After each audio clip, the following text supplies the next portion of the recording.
Friends, welcome to my channel. I hope everyone is doing good. तो आज हम solve करते हैं लीड कोड का प्रॉब्लम 242 वैलिड एनाग्राम। तो बहुत ही ज़्यादा पॉपुलर स्ट्रिंग का कोडिंग क्वेश्चन है। बहुत जगह पे बहुत बार पूछा जा चुका है इंटरव्यूज में। Given two strings s and t, return true if t is anagram of s and false otherwise। तो एनाग्राम क्या होता है? तो एनाग्राम मतलब क्या होता है कि आप कैरेक्टर्स को रीअरेंज कर देते हो, है ना। तो हम लोग कुछ एग्जांपल्स देखते हैं। s and t length can be 5 into 10 raised to 4 maximum and it will contain lower case English characters. Okay, तो यहाँ पे देखते हैं कुछ एग्जांपल्स को। तो देखो पहला एग्जांपल, तो एनाग्राम यहाँ पे, और यहाँ पे क्या बोला, NAGARAM, ऐसे। तो क्या ये एनाग्राम है ईच अदर का? हाँ, ये एनाग्राम है। क्यों? क्योंकि आपने क्या किया, सिर्फ कैरेक्टर्स को रीअरेंज कर लिया। कैसे रीअरेंज करा? तो दो ए थे यहाँ पे, तो दो ए यहाँ पे भी है। ओके, उसके बाद एक एन यहाँ पे था, एक एन यहाँ पे है।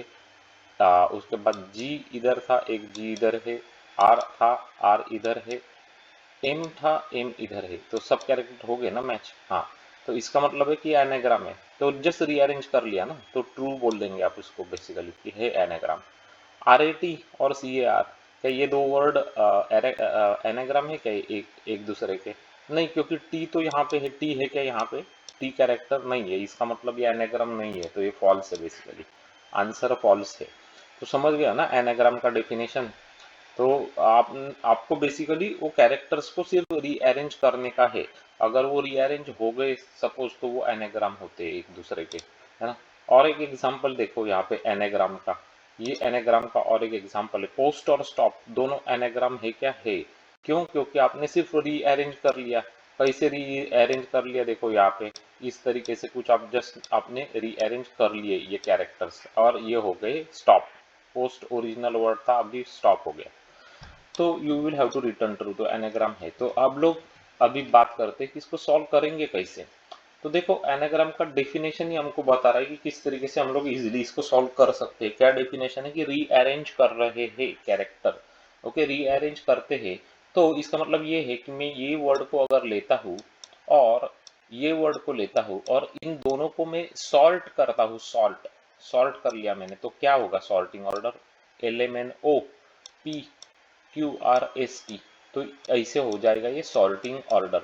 ये क्या होगा? इसका सॉर्टिंग ऑर्डर भी OPST ऐसे हो जाएगा, है ना। तो मैंने दो कैरेक्टर एरे बना लूंगा, है ना। एक कैरेक्टर एरे दो बना लूंगा और दोनों को मैं सॉर्ट कर लूंगा। और ये जो दोनों कैरेक्टर एरे मुझे मिल गए हैं, इसको मैं कंपेयर करूंगा। क्या ये सेम है क्या एरे? बेसिकली, है ना, सेम है क्या एरे आफ्टर सॉर्टिंग? अगर वो सेम होते हैं एरे, इसका मतलब ये है कि ये एनाग्राम है बेसिकली, है ना। कैरेक्टर एरे अगर सेम होते सॉर्टिंग के बाद, तो उसका मतलब है कि ये दोनों एनाग्राम है। समझ में आ गया ना? क्योंकि वही तो डेफिनेशन है ना एनाग्राम का, कि आप जस्ट रीअरेंज कर रहे हो कैरेक्टर को। इसका मतलब है कि मैं अगर उसको सॉर्ट करता हूँ तो दोनों सेम दिखेंगे बेसिकली कैरेक्टर एरे में। ओके, ठीक है। तो अब मैं आपको दिखाता हूँ जावा का सॉल्यूशन, तो आपको और ज़्यादा अच्छी तरीके से समझेगा कि इसको इम्प्लीमेंट करते कैसे है वो। तो इस एनाग्राम मेथड है, इम्प्लीमेंट कर रहे। एस और टी दो स्ट्रिंग्स दिए गए, तो पहली बात तो चेक करनी है कि दोनों के लेंथ तो सेम होने ही चाहिए, तभी तो एनाग्राम होंगे ना। लेंथ तो सेम ही होने चाहिए, नहीं है तो फॉल्स कर देना। अभी दो कैरेक्टर एरे मैंने बना लिए। कैसे बनाए? Two char array method use करा मैंने। टू कैर एरे तो क्या करता है, स्ट्रिंग को कैरेक्टर एरे में कन्वर्ट कर लेता है। तो दो कैरेक्टर एरे मुझे मिल गए, S1 और T1। दोनों को मैंने सॉर्ट कर लिया कैरेक्टर एरे को। कैसे सॉर्ट किया? Arrays dot sort method use किया मैंने, है ना। ये स्टैटिक मेथड है, डायरेक्ट आप यूज कर सकते हो इस तरीके से। तो दोनों एरे सॉर्ट हो जाएंगे। तो दोनों सॉर्टेड एरे मुझे इस तरीके से दिखेंगे बेसिकली, OPST इस ऑर्डर में सॉर्टेड एरे दिखेंगे। ओके, उसके बाद अब मुझे बस चेक करना है कि दोनों एरे इक्वल हो रहे या नहीं हो रहे। Basically arrays dot equals method use कर लूंगा मैं उसके लिए। और S1 और T1 पास कर दूंगा। It will check both arrays they are equal और नॉट। अगर इक्वल है तो ट्रू कर देंगे, बोल देंगे कि वैलिड है एनाग्राम, नहीं तो फॉल्स बोल देंगे एनाग्राम वैलिड नहीं है। समझ में आ गया? इजी है ना काफी। तो क्या किया यहाँ पे हमने, सॉर्ट मेथड आपको याद रखने चाहिए। ये मेथड एरेज क्लास की है, एरेज क्लास की इक्वल्स मेथड भी आपको पता होनी चाहिए। ये स्टैटिक मेथड है, एरेज क्लास के मेथड से एक बार जाके देख लेना, है ना। ये इंपॉर्टेंट क्लास होता है, बहुत बार लगता है। तो देखो यहाँ पे सिंपल सा ही लॉजिक है एकदम। तो अब आई होप कि आपको ये समझ में आ चुका होगा। अब मैं क्या करता हूँ, इसको रन करा के आपको दिखा देता हूँ फटाफट फटाफट अभी। तो ये दो एग्जांपल्स, अभी ये एग्जांपल मैंने आपके लिए क्रिएट करा था पोस्ट और स्टॉप का, ये जो हमने देखा वो। तो यहाँ पे आप देख सकते हो कि ट्रू आ रहा है क्योंकि ये एनाग्राम है। पहले वाला एनाग्राम का भी एग्जांपल ट्रू, करेक्ट आंसर। उसके बाद दूसरे वाला फॉल्स है, correct answer. Submit this code to the LeetCode, make sure the code is getting accepted by the LeetCode, और कोड एक्सेप्ट हो चुका है 79.21 परसेंटाइल पे, प्रिटी गुड, वेरी नाइस। तो ये है आपका लीड कोड का 242 प्रॉब्लम वैलिड एनाग्राम का जावा का सॉल्यूशन, है ना। तो आपको लॉजिक बेस समझा दिया मैंने यहाँ पे। आपने एनाग्राम का फंडा भी समझ लिया, और किस तरीके से वो एनाग्राम चेक करते हो वो भी आपको अभी समझ में आ ही चुका होगा डेफिनेटली, है ना।